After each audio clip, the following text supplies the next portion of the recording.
Eżisti l-lum xtaqt naqsam ma'kom moment li jgħina biex niċċelebraw is-sagrament ta' rikonċiljazzjoni fi żmien daqshekk sabiħ importanti fil-qalba tal-mixja nisranija tagħna u anke tas-sena sħiħa. L-ewwel nixtieqkom ftit affarijiet żgħar ħafna fejn jidħol is-sagrament ta' qrar, u mbagħad xtaqt immexxikom hekk f'eżami ta' kuxjenza. L-ewwel ħaġa hekk hemm nixtieq nenfasizza li ċ-ċentru tal-qrara eżisti hija l-imħabba kollha ħnina ta' Alla għalina.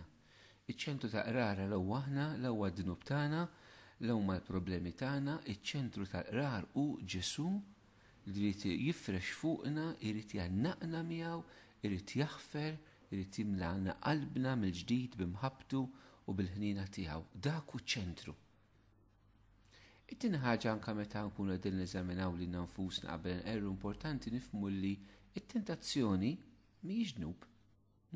Id-dnub mela dak li aħna għandna nqerru huwa li taqa' fit-tentazzjoni.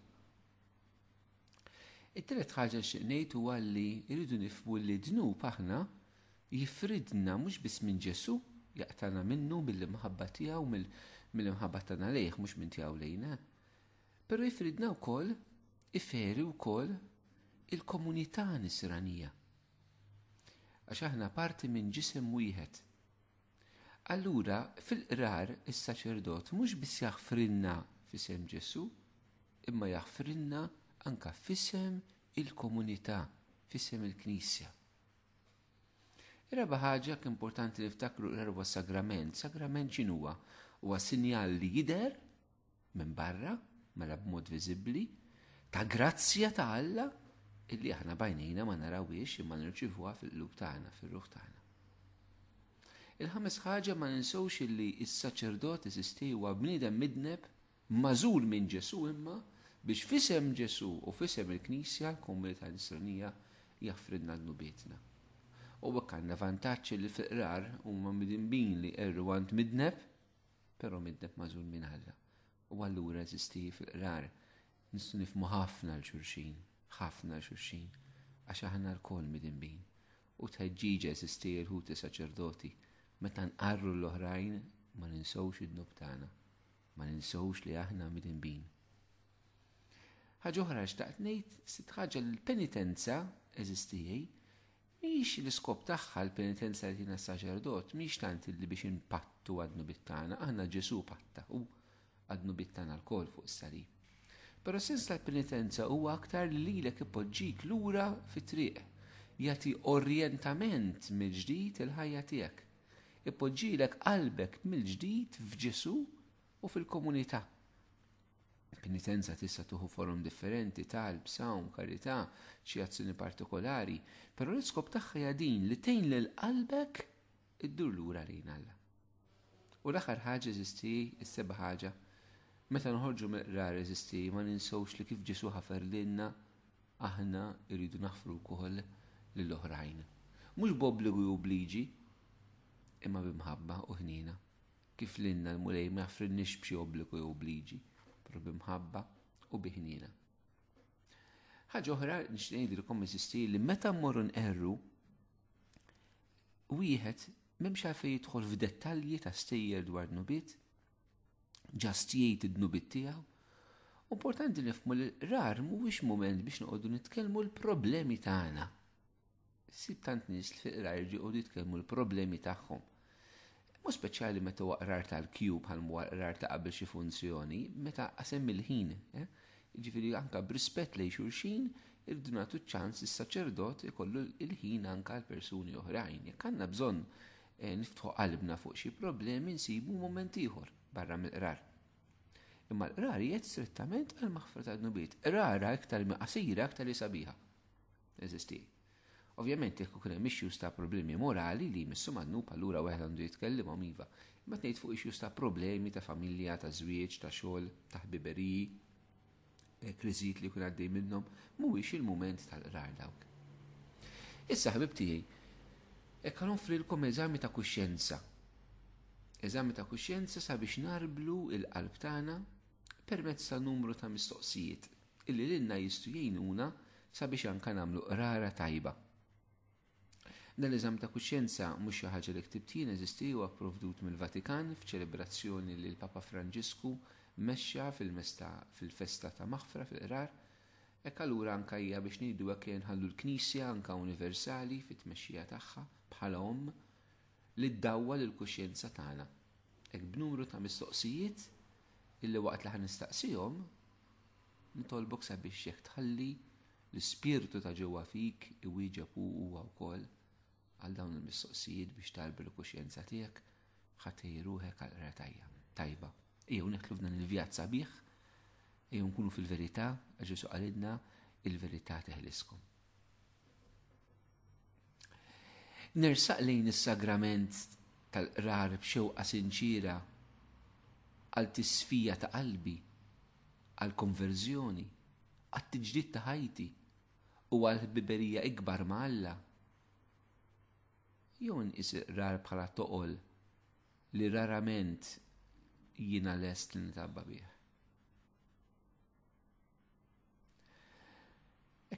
Meta qerrejt qabel, insejt xi dnubiet gravi u jew ħallejthom barra apposta.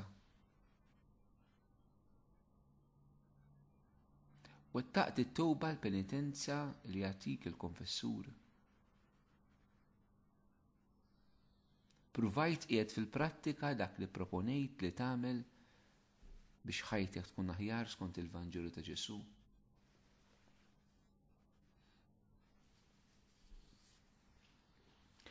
Qalbek jitassew miftuħa l-Alla tista' tgħid li tħobbu fuq kull ħaġa oħra u b'imħabba ta' iben jew bint billi tosserva fedelment il-kmandamenti tiegħu.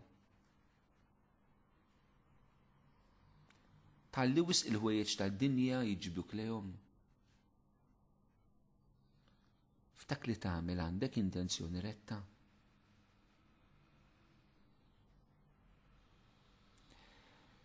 Hi qawwija biżejjed il-fidi tiegħek f'Alla li f'Ġesu urina l-kelma tiegħu. Temmen u tħaddan hekk b'qalbek kollha it-tagħlim kollu tal-Knisja. Għandek għal qalbek il-formazzjoni tiegħek bħala nisrani billi tisma' l-kelma ta' spiss, tuħu sehem f'xi katakezi, tisma' programm tajjeb. Taħrab dak kollu li jista' jtelliflek il-fidi. Stqarrej dejjem u b'kuraġġ u bla biża' il-fidi tiegħek f'Alla u fil-Knisja. Fittix li turi li jint nisrani fil-ħajja privata u fil-ħajja pubblika tiegħek.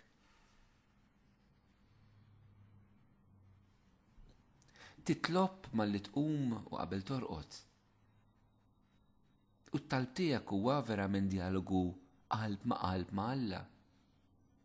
Huwa prattika esterjuri vojta. Toffri li l-Alla tħassib tiegħek, il-ferħ tiegħek, id-dwejjaq tiegħek. U tidħol fl-inkwiet u l-paniku. Tmur għandu b'fiduċja anke fit-tiġrib tiegħek.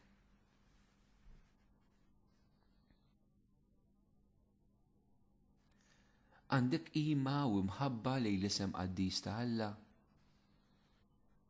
Jew offendejtu bid-da, bil-ġurament fals, billi semmejtu fil-batal. Xi darba bi kliemek ma wrejtx rispett lejn il-Madonna, l-Anġli, l-Qaddisin, il-Papa, l-Knisja, s-Saċerdoti. Qiegħed qaddes jum il-mulej il-ħadd u l-festi tal-Knisja billi tuħu sehem ħaj attiv minn qalbek attent u devot fiċ-ċelebrazzjoni tal-Qudiesa. Evitajt li tagħmel xogħol bla bżonn fil-jiem ta' festi. Osservajt il-praċett tal-qrar tal-inqas darba fis-sena u ta' tqarbin fil-għid.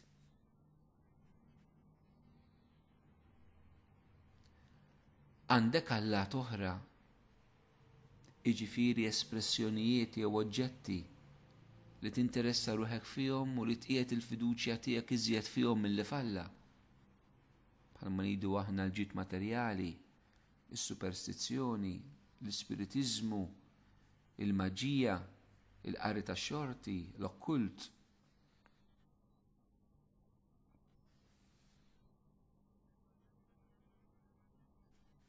Il-proxmu tiegħek tħobbu tassew jew tapprofitta ruħek minnu, tinqeda b'ħadd ieħor għall-interessi tiegħek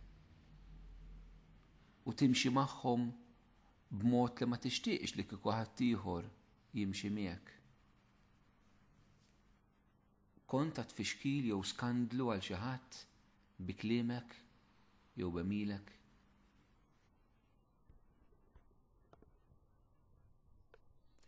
Fil-familja tiegħek tagħti semek bis-sabar u b'imħabba vera, b'risq il-ġid u s-serenità tal-oħrajn.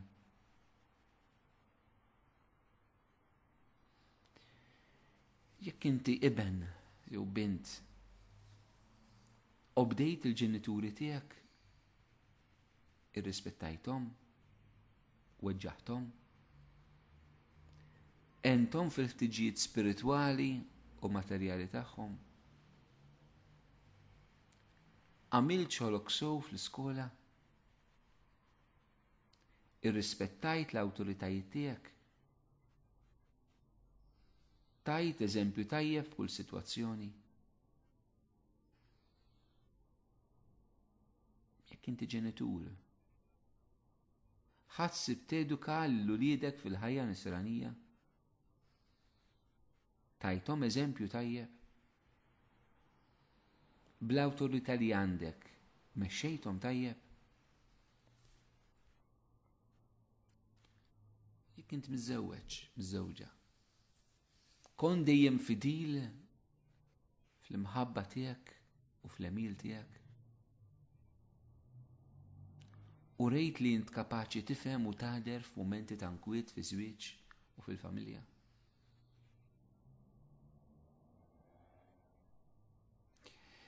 Taf tagħti minn dak li hu tiegħek bla egoiżmu lil min hu fqar minnek. F'dak li jiddependi minnek tgħin il-maħqurin, il-batuti, tiddefendi lil dawk li huma fil-bżonn, titratta b'arroganza jew qalbibsa l-proxmu tiegħek, u speċjali lid-dgħajfa, l-anzjani, lill-emarġinati, l-imwarbin tas-soċjetà, lir-refuġjati, lill-immigranti.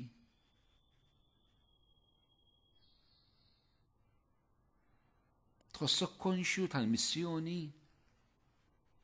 li ġiet fdata fidejk. Tieħu sehem fil-ħidma ta' appostolat, ta' evanġelizzazzjoni u ta' karità fi ħdan il-Knisja, fl-inizjattivi u fil-ħajja tal-parroċċja. Titlob u toffri s-sem tiegħek b'risq il-ħtiġijiet tal-Knisja u tad-dinja. Bħalma huma pereżempju titlob u tgħin għall-għaqda fil-Knisja, fil-parroċċja, f'komunità. Tmitt idejk għall-evanġelizzazzjoni tal-ġnus għal dawk li għadhom qatt ma semgħu b'Ġesù. Taħdem b'risq il-ġustizzja u l-paċi.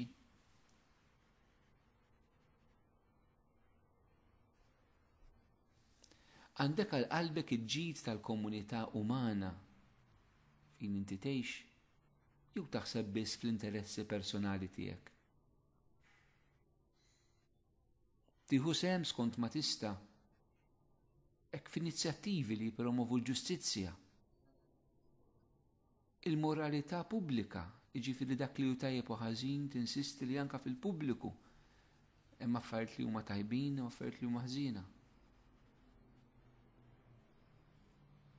Tinsisti għall-għaqda, għall-karità fis-soċjetà. Twettaq id-dmirijiet ċivili tiegħek b'mod nisrani, jew tifret il-fidi tiegħek mill-aspett ċivili. it-taxxi tħallasom b'mod regolari.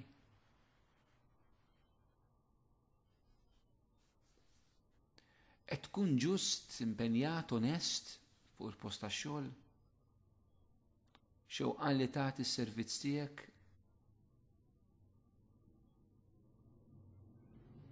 Jekk timpjega n-nies tajt ħlaxxira il-ħaddiema jew dawk li għaw taħtek. Imxejt mal-kuntratti, żammejt il-wedit tiegħek.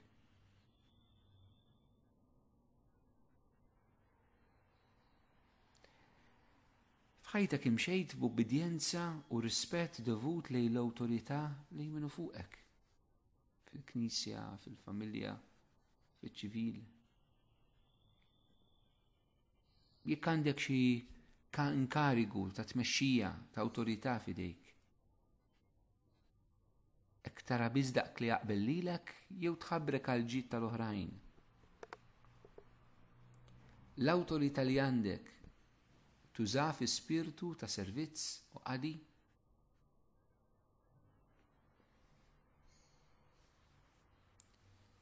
Ipprattikajt il-verità u l-fedeltà jew għamilt ħsara lil proxmu tiegħek permezz ta' gideb, kalunji, malafami, ġudizzi mhux xierqa, kxif ta' sigriti. Ferejt il-ħajja fiżika ta' xi ħadd, sawwatt il xi ħadd, erfajt idejk fuq xi ħadd, inqast mir-rispett lejn xi ħadd, għamilt xi abort jew tajt parir il xi ħadd biex jagħmel l-abort. Żammejt siket f'sitwazzjonijiet fejn minflok stajt tħeġġeġ għat-tajjeb. Fil-ħajja ta' żwieġ tirrispetta t-tagħlim tal-Knisja dwar il-ftuħ għall-ħajja u r-rispett tagħha jew tuża kontraċettivi. Mort kontra il-ġisem tiegħek stess, per eżempju bl-isterilizzazzjoni. Kon dejjem fidil lejn martek jew żewġek imqarbel ħsieb. Bejjiet f'qalbek xi spirtu ta' mibeda. Iġġiliet, tlawwimt, qed xi kliem li offendi jew insultajt.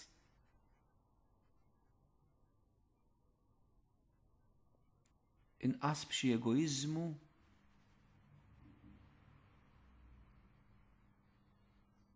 Iddefendejt l-innoċenza tal-proxmu.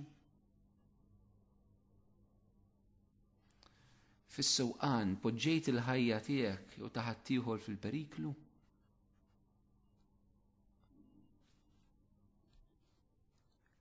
Sraqt. Xtaqt inġustament wejjeġ tal-oħrajn. Għamilt ħsara l-ħadd ieħor f'xi ġid jew proprjetà tiegħu. Tajt lura dak li sraqt u għamilt tajjeb għal ħsara li kawżajt.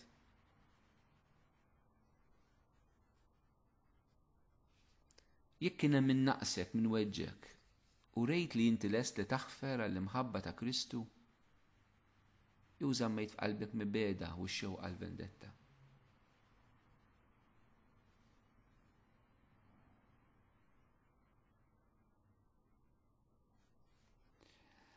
Li maqul orjentament fundamentali ta' ħajtek.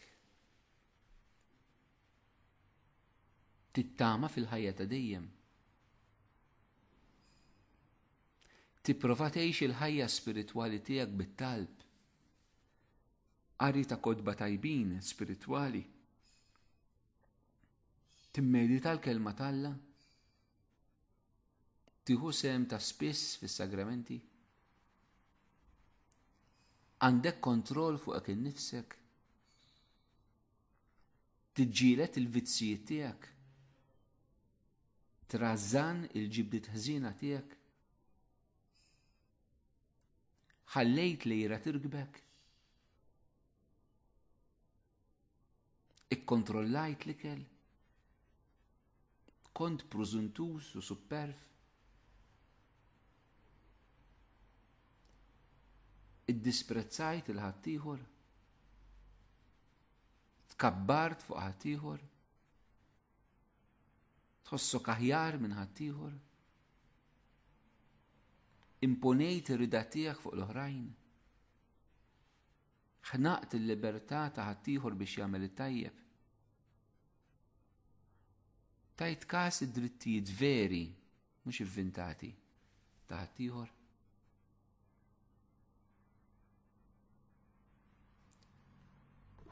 Użajt il-ħin, is-saħħa, id-doni li Alla tak bħala talent għall-Vanġelu?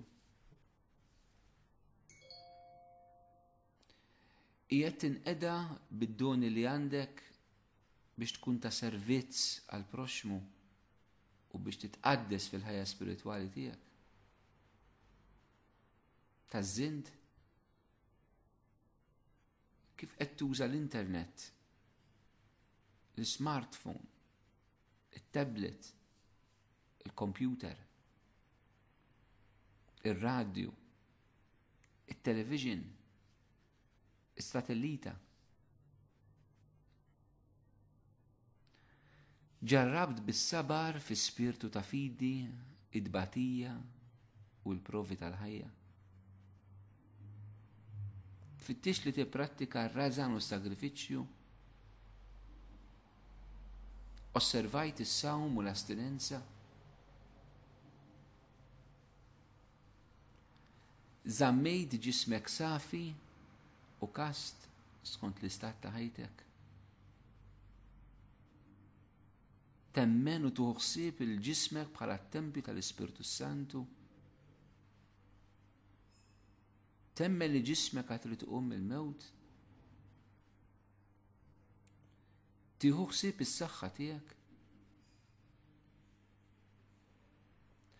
Toqgħod attent li ma tħammitx il ruħek u ġismek bi ħsibijiet u xewqat ħżiena? B'emijel mhux xierqa? Rajt pornografija? Rajt xi qari jew smajt xi diskors? Rajt xi spettakli ta' divertiment, xi shows li huma diżonesti u li jmorru kontra il-morali nisranija? Mort f'xi bar, xi klabb, f'xi parti fejn kien hemm id-diżonestà u d-dnub? Ħadd xi droga? Bl-imġiba tiegħek kont ta' skandlu għal xi ħadd? Għamilt xi ħaġa kontra l-kuxjenza tiegħek għax bżajt jew rejt wiċċ bieħor?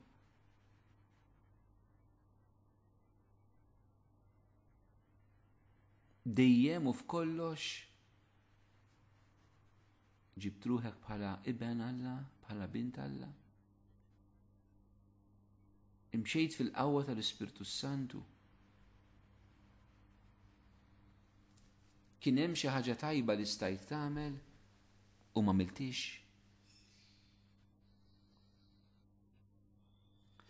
Jalla eżistijej dawn il-mistoqsijiet għenukom sabiex tarblu sew jekk intom xed tgħixu l-ħajja fl-ispirtu. Għax dik hija l-ħajja nisranija, li ngħixu l-ħajja tal-mamudija fil-qawwa tal-Ispirtu Santu. U nixtieq nagħmlilkom kuraġġ eżistijej, kuraġġ minn qalbi. Jekk xi ħadd minnkom ilu ma jersaq lejn il-qrar. Ġesu qed jistennik, irid janqek, irid iħobbok. Għamil il-pass, taqtax qalbek. Toqgħodx tgħid għal xejn senqer għaliex jiena ħanerġa' naqaf l-istess affarijiet. Ma tistax tgħidha. Il-mulej jrid jagħtik il-qawwa tal-Ispirtu tiegħu ħallija ilek minn nuqqasijiet tiegħek hija. Iftaħ qalbek, mhux biss biex tqer ma biex tirċievi l-qawwa ta' Alla. ħalli biqrara tajba, billi tirċivi l-Ewkaristija, billi tisma' l-kelma tal-Alla, tkun ma' komunità nisranija, bil-forza tal-Ispiritu Santu, bil-interċessjoni tal-Madonna, l-Anġlu u l-Qaddisin, int tkun tista' tgħix l-imħabba tal-Alla, għalhekk minn fejn int, illum huwa ċans, tgħid ħadd murada, issa huwa l-mument illi tirċivi din l-imħabba tal-Alla lik, iddeċidi, irbaħ lix-xitan bil-qawwa ta' Ġesu li tiżommok il-bot minnu. ħalli fil-verità il-missier tagħna tas-sema jifraħ bik f'din it-tannieqa ta' mħabba illi lest irid jagħtik. Int min int, għamilt kont, għamilt li ma dnub għamilt, m'hemm l-ebda dnub li ma jistax jitħafer jekk il-qalb tiegħek tindem hija. Dan huwa ċans tiegħek, dan huwa il-jum tiegħek, din hija l-grazzja tal-imħabba u l-ħnina tal-Alla għalik illum. Nitlob għalikom eżistijaj biex il-kol kemm aħna nagħmlu qrara tajba ħalli l-qalb tagħna issib mill-ġdid il-paċi li Ġesu biss jista' jagħtina.